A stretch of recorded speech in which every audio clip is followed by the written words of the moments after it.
My father is a man of genuine accomplishments and limited praise.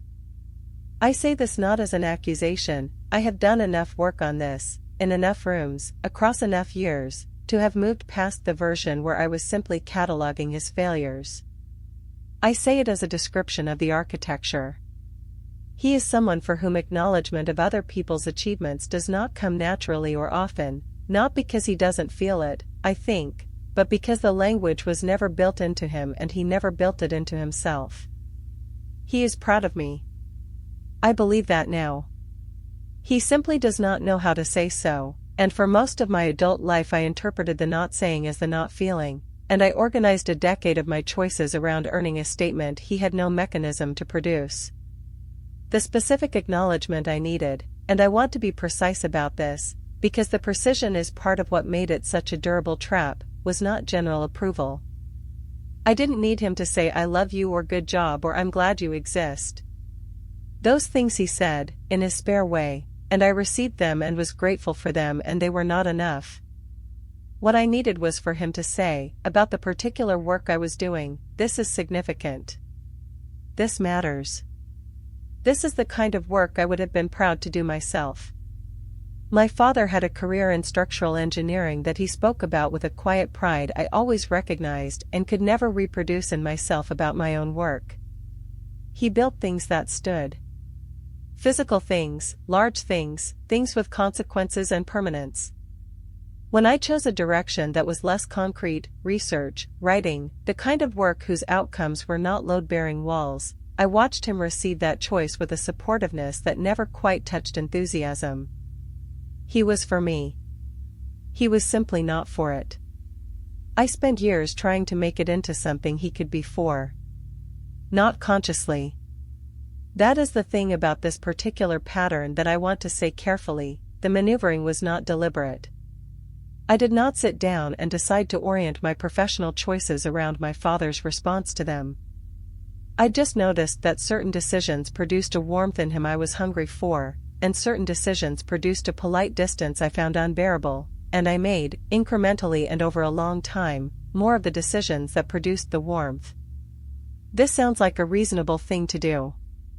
The problem was that the decisions that produced the warmth were not the decisions I would have made if I had been making them for myself. And I was not making them for myself. I was making them for a response that came in small doses and never, not once across the decade, in the specific form I was actually looking for. My closest friend from that period, a woman named Ingrid who had her own version of this with her own parent and who therefore had a clarity about mine that I couldn't have had, said to me around the third year of it, "You know he's not going to say the thing." She said it without cruelty, the way you say something to someone you care about when you have watched them wait long enough. You know that, right? And even if he says it, you know it won't fix the wanting. I knew both things. I knew them in the way you know things that you have understood intellectually but not metabolized. The understanding was available, the metabolizing had not happened. And so I kept orienting, kept adjusting, kept finding ways to bring the work into conversations where he might say the thing that would finally land, the specific acknowledgement that would close the gap I felt whenever I imagined how he thought about what I did with my life. The honest examination of this, the one that required the most from me, was not the question of whether he would ever say it. It was the question of what I believed it would do for me if he did. Because when I sat with that question seriously, what I found was a belief I had never named, that his acknowledgement of the significance of my work would make the work actually significant. That it would retroactively confirm that the years had been spent on something real. That the approval I was looking for was not just about our relationship but about the value of what I had made. That is a different problem than a father who doesn't know how to praise. That is a problem with how I had constructed my sense of whether my own work mattered. I had externalized the assessment. I had made another person, a person who, for structural reasons entirely his own, was poorly positioned to give me what I needed, the arbiter of whether my years were well spent. This is not uncommon. I want to say that because the shame that accompanies recognizing it can be significant, and the shame is disproportionate to the offense.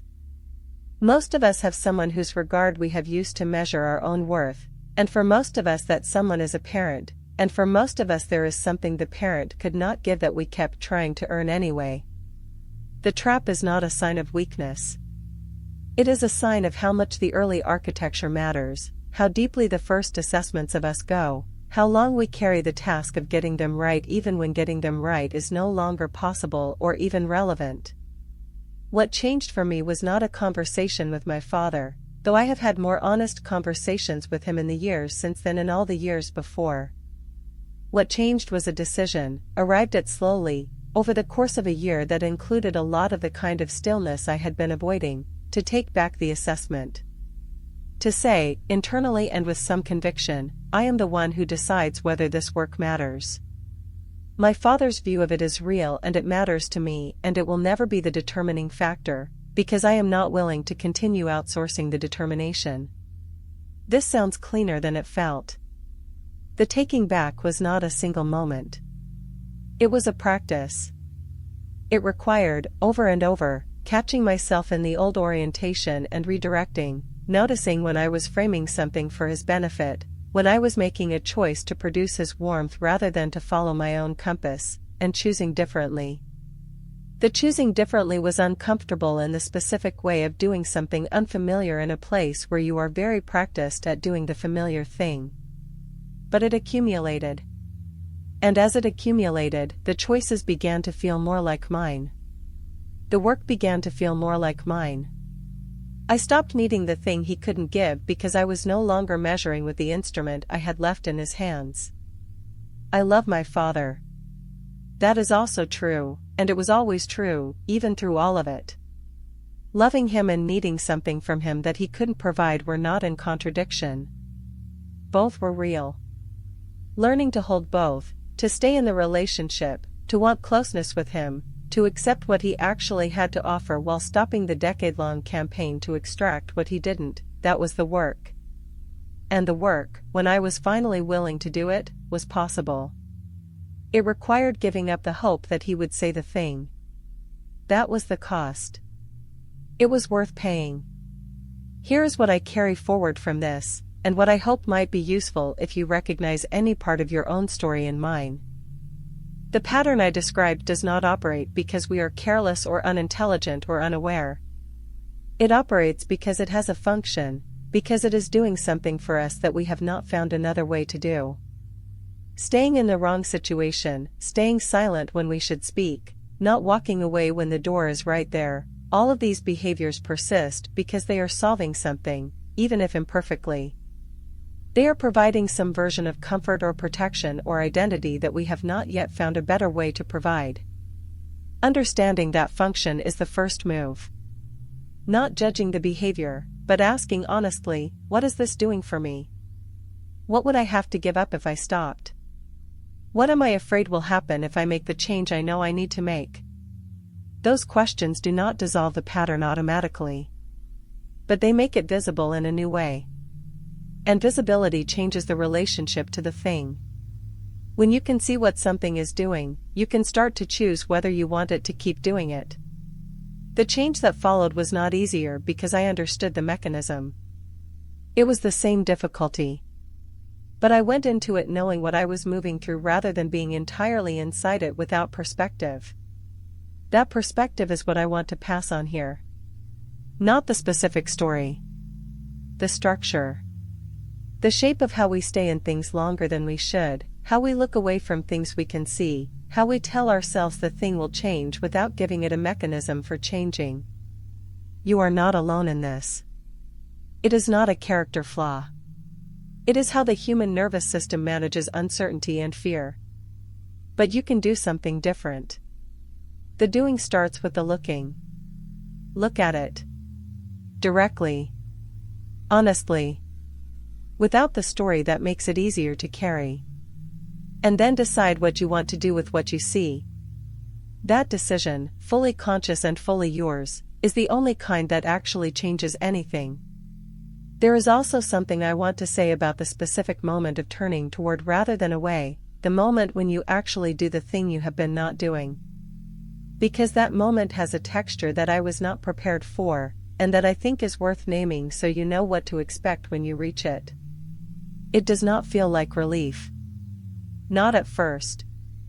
The moment of change, of finally having the conversation, or walking away, or saying the thing, or making the decision, often feels worse before it feels better.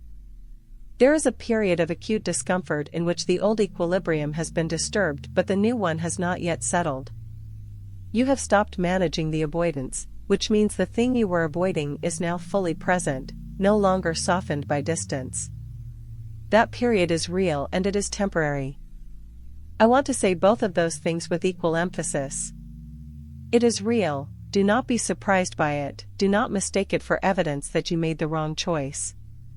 And it is temporary, it has a duration, and that duration is almost always shorter than the years of management that preceded it. The other side of that period is different. Not perfect, change does not produce perfection. But different in the specific way of someone who has stopped spending energy on maintaining something and can now spend that energy somewhere else. The ambient cost disappears. The weight that you had normalized as simply the weight of life turns out to have been specific and removable. I have felt that release more than once. Each time it is instructive about how much I had been carrying that I didn't know I was carrying. You probably know what you're carrying. You just haven't decided to put it down yet. When you decide, it will be hard first and better after. That is almost always the order of things. And the better, when it arrives, is real. What I notice now, in the life I have after the story I told here, is a kind of attentiveness I didn't have before. Not anxiety, that's different. Anxiety is looking for the thing that might go wrong. What I have is more like a quiet, ongoing check-in. Am I here because I want to be? Am I saying what I actually think? Am I moving toward what matters or managing around something I haven't named? These questions don't produce constant disruption. Most of the time the answer is, yes, I am where I want to be, saying what I think, moving in the right direction. The check-in confirms what I thought. And that confirmation is itself valuable. It builds a different relationship with my own choices. They feel more like choices and less like things happening to me. On the occasions when the answer is different, when the check-in reveals an avoidance or a suppression or a staying too long, I try to act on the information faster than I used to. Not immediately, not impulsively. But without the elaborate deferral structure. Without the "I'll address this when the conditions are better." The conditions will not be better. They will be different. Different is workable. Better is a fiction. I am the only condition that changes. And I change through the practice of looking and then acting on what I see. That's the whole thing. The looking and the acting. Over and over. For as long as it takes. Which is your whole life. But a whole life spent actually inside it is worth more than a whole life spent at the edge of it, managing the view. I know which one I want. I think you do too.